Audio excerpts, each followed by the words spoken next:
When he came back from the First World War, he was one of the great heroes of the country.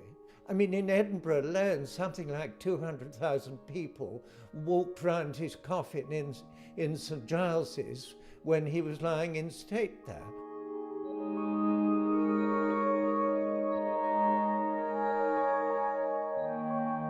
The Lions Led by Donkeys was a book written by Alan Clark in the 60s. That was, I think, where my grandfather's reputation was really destroyed.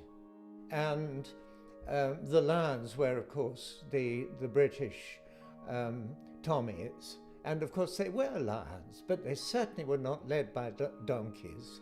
The Germans were defeated in 9 consecutive battles, and the British alone took nearly 200,000 prisoners. This was, I mean, the most amazing example of military leadership. And those involved, up at the top, the people who were leaders, my God, they weren't donkeys.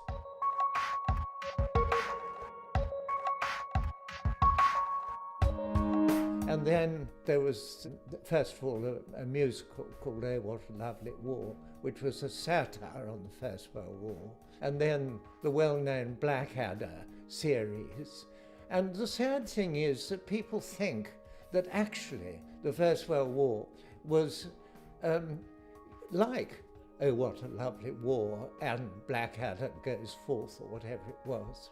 I think the other group of people one should mention are the war poets, some of whom I think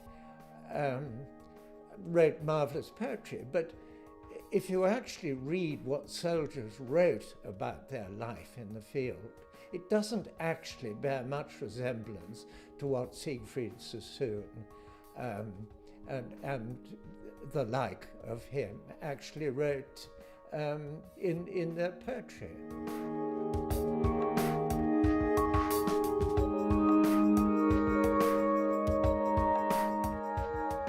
Then a military historian called John Terraine appeared, and he wrote a book about my grandfather called The Educated Soldier.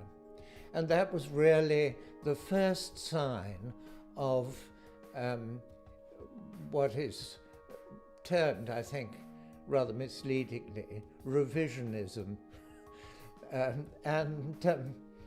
Since then, there have been a considerable number of books that do give some idea of what my grandfather and his generals and all his armies achieved in that relatively short time.